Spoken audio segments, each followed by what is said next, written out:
जिसका दुनिया भर के बाजारों में असर भी दिखा। हालांकि ट्रंप की इस खुशी पर कुछ ही घंटे बाद ईरान ने पानी फेर दिया।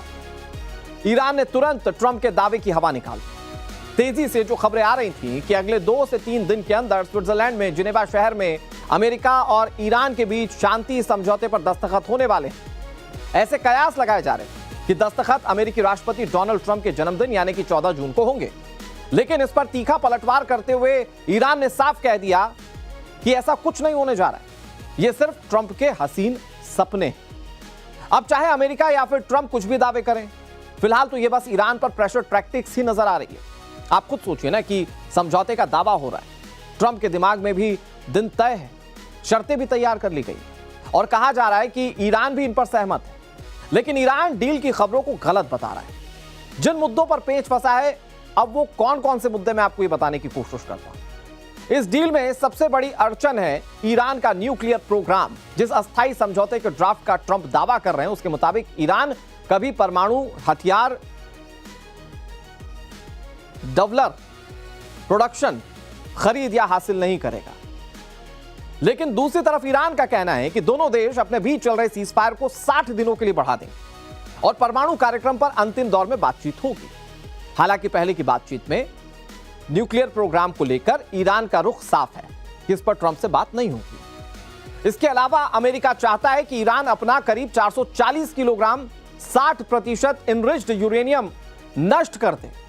अमेरिका इसे न्यूक्लियर डस्ट कहकर इस स्टॉक को पूरी तरह से हटाने पर जोर दे रहा है, क्योंकि यह हथियार ग्रेड यूरेनियम बनाने की दिशा में बहुत करीब है। लेकिन ईरान इस बात पर अड़ा है कि वो किसी भी अंतिम समझौते के बाद भी अपने देश में यूरेनियम को समृद्ध करने का हक नहीं छोड़ेगा। साथ ही अमेरिका ने जंग के दौरान B-2 बॉम्बर और बंकर बस्टर बमों से ईरान के न्यूक्लियर साइट्स पर हमले किए थे, जिससे सेंट्रीफ्यूज टनल एंट्रेंस और उपकरणों को काफी नुकसान पहुंचा। नए समझौतों में अमेरिका ने शर्त रखी कि ईरान इन सुविधाओं को पूरी तरह से चालू नहीं करेगा, साथ ही कुछ हिस्सों को डिसमेंटल या फिर IAEA निगरानी में सील करेगा। और यह शर्त अमेरिका की एक मुख्य मांगों में से एक है, क्योंकि इससे ईरान को परमाणु हथियार बनाने की तकनीक क्षमता से दूर रखा जा सकता है। सबसे अहम शर्त यह है, हॉर्मुज स्ट्रेट को लेकर अमेरिका ने प्लानिंग की है। दरअसल जंग के दौरान ईरान ने जवाबी कार्रवाई में स्ट्रेट को बंद कर दिया था, माइंस बिछाए थे और जहाजों पर हमले किए थे, जिससे वैश्विक तेल की आपूर्ति बाधित हो गई, तेल की कीमतें बढ़ी और वैश्विक अर्थव्यवस्था प्रभावित हुई। नए समझौते में अमेरिका चाहता है कि ईरान इस जलमार्ग को व्यावसायिक जहाजों, खासकर ऑयल टैंकर्स के लिए बिना किसी रोक टोक या टोल के खोल दे। लेकिन जो ईरान हॉर्मुज को परमाणु से बड़ा हथियार मानता है, वो इस शर्त पर कितना राजी होगा, यह कह पाना मुश्किल है। इन शर्तों में ईरान के मतलब की बात सिर्फ एक है, और वो ये शर्त है, और वो ये कि शर्त के मुताबिक अमेरिका ईरान पर लगाए गए प्रतिबंधों में सिस्टमेटिक राहत दे देगा। इसे ऐसे समझिए कि ईरान जितनी ज्यादा शर्तें पूरी करेगा, उतने ही उस पर प्रतिबंध हटाए जाएंगे। सबसे पहले तेल निर्यात, बैंकिंग लेन देन और ऊर्जा क्षेत्र से जुड़े प्रतिबंधों में अस्थायी छूट दी जा सकती है, ताकि ईरान अपनी अर्थव्यवस्था को फिर से खड़ा कर सके। इसके अलावा ईरान के विदेशी बैंकों में फ्रीज संपत्तियां और फंड के कुछ हिस्से भी खोले जा सकते हैं। अब शर्त ऐसी है जिस पर ईरान राजी होता नहीं दिख रहा है। लेकिन दूसरी तरफ ट्रंप आज कल में यह शांति समझौता होने का दावा कर रहे हैं। एक इंटरव्यू के दौरान उन्होंने फिर से कहा कि सुप्रीम लीडर खामेनेई भी समझौते के लिए तैयार। बीते 24 घंटे में ईरान और अमेरिका के बीच बातचीत जारी है और इसको लेकर एक बड़ी घटना देखने को मिली। अमेरिकी राष्ट्रपति डोनाल्ड ट्रंप ने ईरान के विदेश मंत्री अब्बास अरागची का सोशल मीडिया पोस्ट शेयर किया। इस पोस्ट में अरागची ने कहा कि अमेरिका से संभावित समझौते को लेकर ईरान पहले से कहीं ज्यादा करीब है। सोशल मीडिया प्लेटफॉर्म एक्स पर ईरान के विदेश मंत्री ने लिखा, इस्लामाबाद समझौता ज्ञापन पर हस्ताक्षर होने में अब पहले से कहीं ज्यादा नजदीक है। इसे अंतिम रूप दिए जाने तक मीडिया को इसकी विषय वस्तु के बारे में अटकलें लगाने से बचना चाहिए। हमारी जिम्मेदारी और पारदर्शी नीति के अनुरूप सभी जानकारी समय आने पर जनता के साथ साझा की जाएगी। तो ये ईरान ने भी थोड़ा दिखाने की कोशिश की है कि वो भी बातचीत की टेबल पर आने को तैयार है और डील करने को तैयार है। लेकिन शर्तें ईरान की अमेरिका की मान लेगा, इस पर कह पाना अभी कुछ भी मुश्किल है। दूसरी तरफ इस जंग की शुरुआत से ही ओवर एक्साइटेड पाकिस्तान के प्रधानमंत्री शहबाज शरीफ अलग दिन में सपने देख रहे हैं। वो दिन में अलग ही सपने देख रहे हैं, बेसिकली ये कहना चाह रहे हैं आपको। उन्होंने एक ही पोस्ट करते हुए उन्होंने आज ही एक पोस्ट करते हुए लिखा कि अमेरिका और ईरान शांति समझौते के बेहद करीब है। अगले 24 घंटों में इसके फाइनल होने की उम्मीद है। पाकिस्तान की उम्मीद कैसे जग रही है, आप जरा देखिए। हम शांति समझौते के बेहद करीब हैं। अगले 24 घंटे में इसके फाइनल होने की उम्मीद है। पाकिस्तान इसके तुरंत बाद शांति समझौते पर इलेक्ट्रॉनिक साइनिंग की तैयारी कर रहा है, जिसके अगले हफ्ते टेक्निकल लेवल की बातचीत होगी।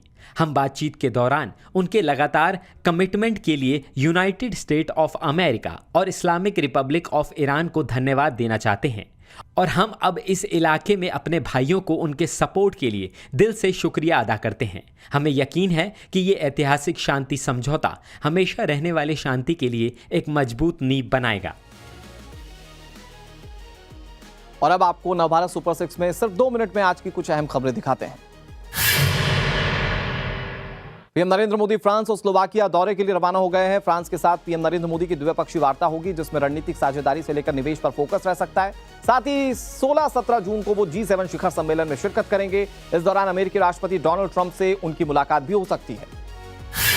असम के जोरहाट में वायुसेना का ट्रांसपोर्ट एयरक्राफ्ट AN-32 क्रैश हो गया। इस विमान हादसे में एयरफोर्स के 5 स्टाफ शहीद हो गए, जिसमें 2 अग्निवीर वायु भी हैं। क्रैश में को पायलट घायल हैं। एयरफोर्स ने हादसे की जांच के आदेश दे दिए हैं।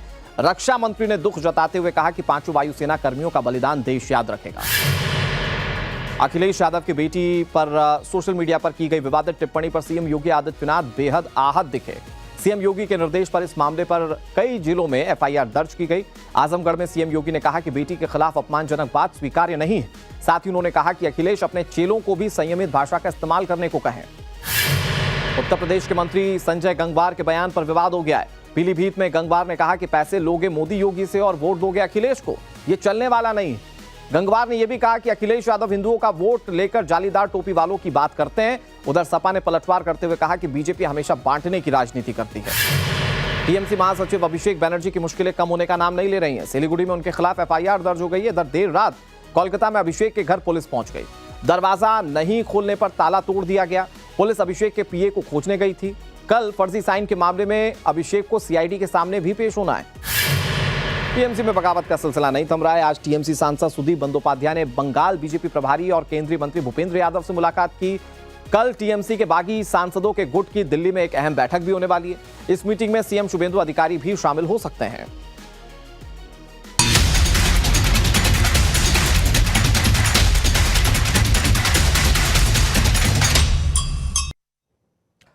नवभारत सुपर 6 में अब वक्त अगली स्पेशल स्टोरी का।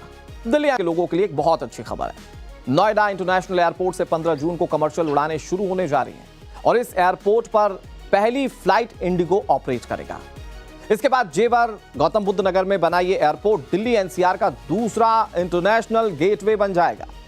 जानकारी के मुताबिक पहली इनॉग्रल फ्लाइट लखनऊ से नोएडा के लिए होगी, जिसके बाद जुलाई 2026 से नवी मुंबई, भोपाल, देहरादून, जोधपुर और बरेली के लिए भी यहां से उड़ानें शुरू हो जाएंगी। इंडिगो के बाद अकासा एयर और एयर इंडिया एक्सप्रेस भी जल्द ही इसी एयरपोर्ट से अपनी सेवाएं शुरू करेंगे। नोएडा एयरपोर्ट से उड़ानें शुरू होने से पहले कैसी है तैयारियां, उसका जायजा लिया हमारी सहयोगी शेफाली निगम ने।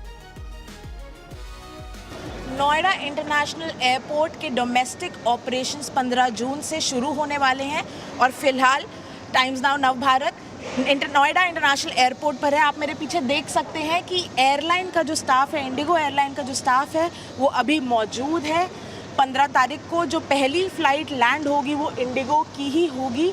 लखनऊ से आएगी वो फ़्लाइट और नोएडा इंटरनेशनल एयरपोर्ट पर पहली फ़्लाइट लैंड होने वाली है। ये जो आप सामने देख रहे हैं, ये सेक्शन है जहाँ पे आप किसी भी एयरपोर्ट पे जाएंगे, जो एयरलाइन स्टाफ रहता है मदद करता है आपके बोर्डिंग पास के लिए, आपके लगेज के लिए।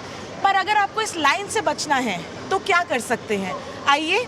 ये जो आप सेक्शन देख रहे हैं, ये सेल्फ बोर्डिंग पास एरिया है, जहां आपको अपने मनपसंद एयरलाइन, जो जिस भी एयरलाइन में आप ट्रैवल कर रहे हैं, वो क्लिक करेंगे। जैसे मैंने एयर इंडिया एक्सप्रेस क्लिक किया है, यहाँ पे आपका डिटेल आएगा। यहाँ पे आपको PNR चेक इन, आपको अपना PNR डालना पड़ेगा और आपके पास यहाँ पे आपका बोर्डिंग पास आपको रिसीव हो जाएगा।